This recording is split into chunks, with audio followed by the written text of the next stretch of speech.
Hey, it's Zach from Us versus Herd, coming back today with another video. So what I want to talk about today is what an iron condor is, what it should be used for, and why it's effective and it's in the way that you should use it.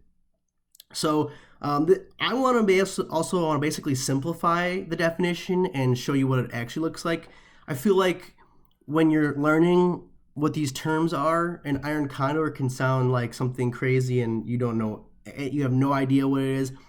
I'm going to give you the textbook definition, and then I'm also going to give you my definition because I really dislike the way that this is a very technical definition here, but I'm going to give you the way I see it, simplify it a little bit. So, definition of iron condor: an advanced option strategy that involves buying and holding 4 different options with different strike prices.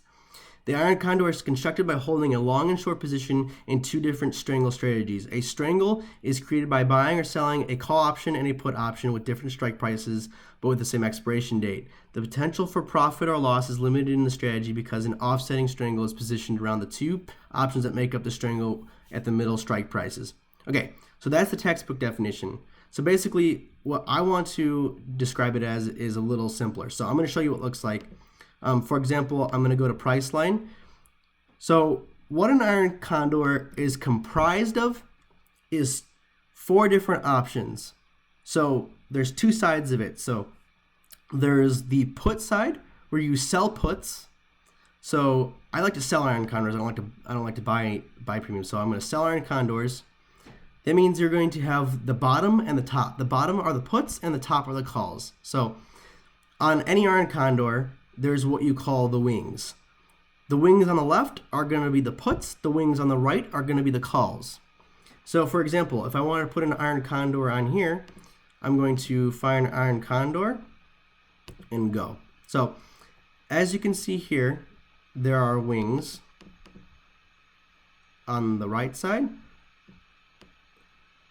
and there's going to be wings on the left side.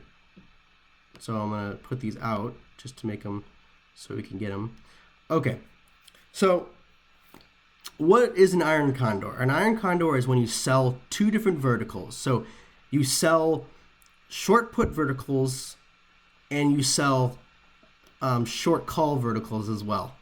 So why do you do this? The reason that you do this is because you want the price to stay in between these. So let's say that you put a short put vertical on the bottom, on the left side wing. So let's say you put 1800, 1795 on Priceline. That means you would want the price to stay above 1800. Now on the same end, let's say that you, on the top end, on the right side, the right wing, let's say that you wanted to put this in as 1835, 1840. So that means you would like it to also stay below 1835. So you want to stay above 1800 and below 1835. Essentially, what an iron condor is used for is what you want is the price to stay in between both of the verticals. You don't want it to go too high and you don't want it to go too low. This strategy is most effective 1 day before expiration because you're going to be, this is primarily for collecting theta. This position is not really for, it's definitely not for buying a stock and hoping it goes up or down, because that would, on one end, you would lose eventually. It also gives you protection in case it does run up or run down. So if you have a short put vertical, you can always add calls if you see a top, and that way it'll protect you from the downside. So this is most effective for basically theta decay and collecting premium. So to simplify it, it's when you want the price to stay in between 2 ranges. That's what an iron condor is most effective at doing.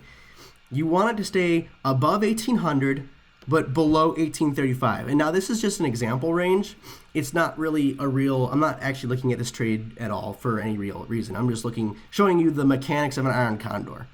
So as you can see here, the max profit would be 240 and the max loss would be 260. So that's basically a 2 for 2. You can play around with this so it's safer. This is not a safe trade. This is not a real trade. If I were to look at it from a real perspective, I would move this across maybe up here and see if I could play around with it. But essentially, I'm not sure it'd get much better. Yeah, these are not great because of Priceline's IV's only 38, but essentially, if you play around with it, okay, so this is something more so realistic. This is like max profit 134 and max loss is $371. So you could do as many contracts as you want, but it ups them all, just so you know. So you get more, but it also costs a lot more. So Iron Condor is when you sell puts and you sell calls, and you want the price to stay in the middle.